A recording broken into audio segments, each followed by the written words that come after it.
change mon appareil auditif, moi, je crois. On va lui laisser le temps de se réveiller et de réveiller ses oreilles à Alex en parlant avec Laura de Renaissance sur la toile d'un célèbre magazine féminin que je ne connaissais pas. Et une nouvelle version 2.0 est plutôt maligne parce qu'elle s'intéresse à la bonne époque, dans le bon siècle. Dans le bon siècle, non, mais c'est un magazine papier que connaissaient nos grands-mères, qui s'appelle Jardin des modes, donc c'est pour ça que vous n'avez pas, je sais pas si c'est l'âge de rassurant. votre grand-mère, forcément. Non, pas encore. Hein, pas encore. Ça viendra un jour, en tout cas c'est ce qu'on vous souhaite. Mais pour l'instant, en tout cas, ce magazine... C'est-à-dire qu'elle est morte, donc... Mais elle a peut-être vécu un âge canonique, c'est oui, ce que je veux dire. Oui. Voilà. Comme je sais qu'on a des bons gènes dans la famille Vignolas. Des platas. Voilà, cette parenthèse faite, je reviens à mon sujet qui est Jardin des modes. Et donc ce magazine, qui était une institution, revoit le jour aujourd'hui sur le numérique. Comme quoi, finalement, le numérique, ça peut aussi à ça faire revivre le papier, mais avec une ambition toute particulière. La semaine dernière, on avait parlé de mode pour les femmes de 50 ans. C'est vrai. 50 ans et plus, en temps, la mode n'est pas réservée à la jeune génération, elle est pour tout le monde. Et finalement, la personne qui est à l'origine de ce projet s'est dit, mais il y a plein de choses pour les millennials, les jeunes, il y a plein de choses aussi, il y a plein de magazines pour ceux qui ont plus de 70 ans, qui cherchent des assurances obsèques, mais il n'y a rien entre les deux. Voilà pourquoi elle a repris Jardin de mode. Je suis allée la rencontrer. Elle est une charmante mannequin.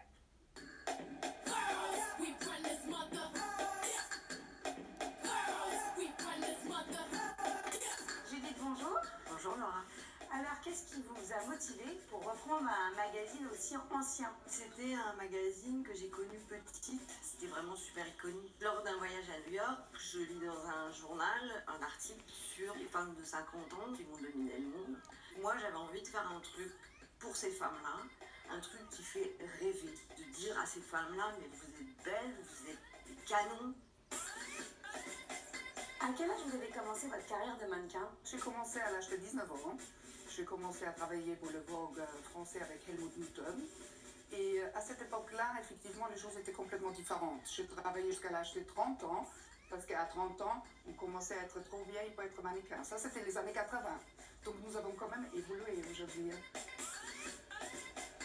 Et aujourd'hui, on fait appel à vous non-stop. On peut dire qu'il y a un marché pour les mannequins de 50 ans et plus.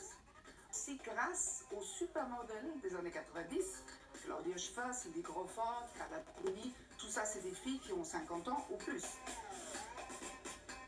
Comment vous avez perçu ce nouveau magazine, enfin en tout cas cette réactualisation de Jardin des modes? Je trouve ça une idée géniale parce qu'en fait, il n'y a aucun magazine qui correspond à cette tranche. On va dire aujourd'hui, il y a le jeunisme, donc tout est fait pour les jeunes, mais il y a aussi le vieillisme. Ça veut dire que tout est fait quand même pour les personnes âgées, on s'adresse à eux au point de vue santé, au point de vue assurance obsèques, des choses comme ça.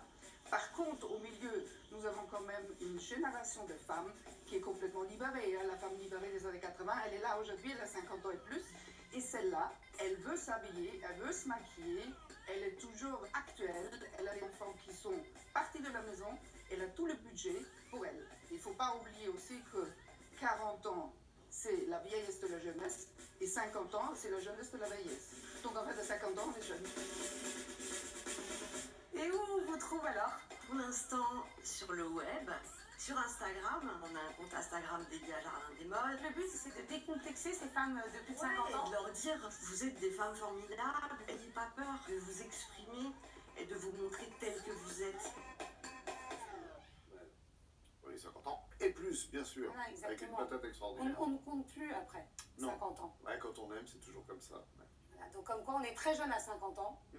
Donc tout le monde est très jeune ici. Enfin, moi, je suis très jeune parce que je préfère dire quand même que je n'ai pas encore 50 ans. Non, vous en êtes loin, vous en êtes loin. Voilà, mais je crois que vous deux, vous êtes pas loin de fêter votre anniversaire. Alors, allô, j'ai plus de pièces. Regardez Alex, il met encore des blousons de jeunes. Oui, sur un corps de vieillard, mais c'est des blousons de jeunes. En tout cas, ce que j'ai apprécié, moi, quand même, c'est le graphisme d'antan, et je trouve ça très sympa de les revoir à l'antenne. Et je vous en remercie, voyez-vous. J'avais raté quelque chose en ratant la version papier. J'ai le 2.0. Ouais. Merci, Laura. On va parler musique et nouveau.